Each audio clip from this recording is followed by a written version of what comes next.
Bonjour à tous, c'est Jean-Luc Haut sur sa chaîne YouTube. Aujourd'hui, nous allons parler de Embraer et TAI qui signent un protocole d'accord pour la maintenance des avions de transport C390, Millennium et ERJ 135 et ERJ 145. Alors, c'est TAI Aviation Industry et Embraer Defense and Security qui ont signé un protocole d'accord, un MOU, visant à renforcer la coopération commerciale entre les deux entités. Cet accord, signé au Brésil par le maréchal de l'air Phebun Waron Yan Precha, directeur général de TAI, marque une étape cruciale dans le développement des capacités de maintenance, de réparation et de révision MRO des avions de transport fabriqués par Embraer.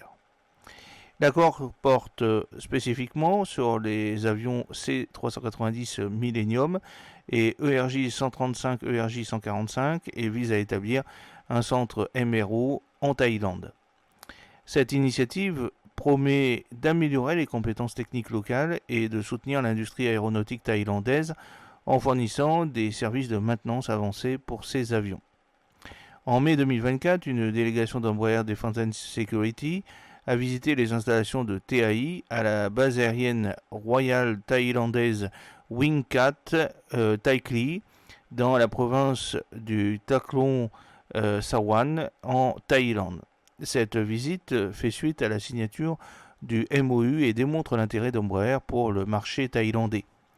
Plusieurs agences gouvernementales thaïlandaises utilisent déjà des avions fabriqués par Embraer, notamment l'avion d'aviation générale ERJ 135 LR de l'armée royale thaïlandaise et l'avion de transport ERJ 135 LR de la marine royale thaïlandaise du squadron 201 Wing 2. La création d'un centre MRO en Thaïlande devrait permettre d'améliorer le soutien logistique et technique de ces avions tout en favorisant le développement de l'industrie aéronautique locale.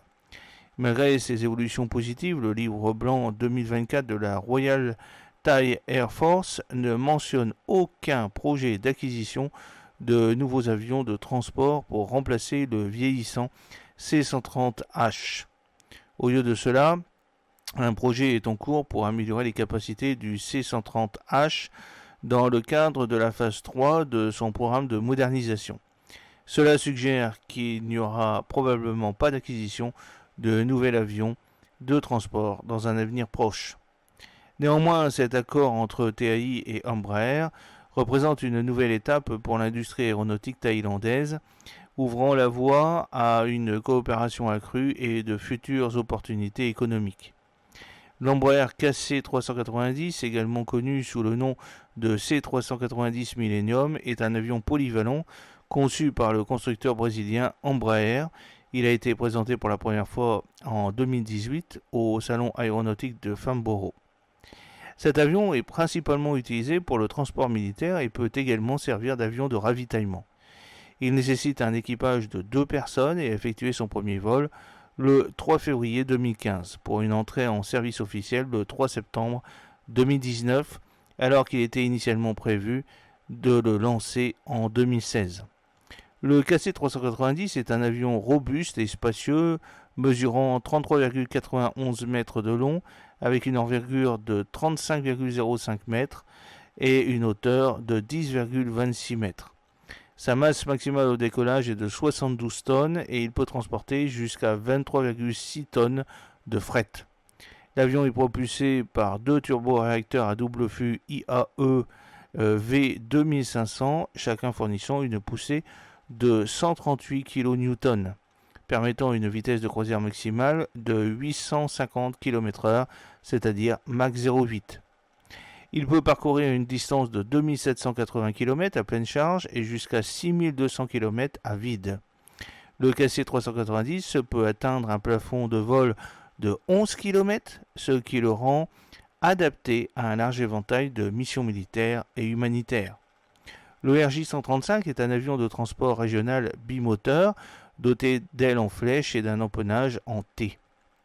Ces moteurs sont situés à l'arrière du fuselage, tout comme ceux de l'ERJ 145 avec lequel il partage 95% de ses pièces. Le fuselage semi-monocoque utilise largement des matériaux composites et est conçu pour un cycle de 60 000 vols. L'avion nécessite une distance de 1770 mètres pour le décollage, c'est-à-dire 1,8 km, et de 1,36 km pour l'atterrissage.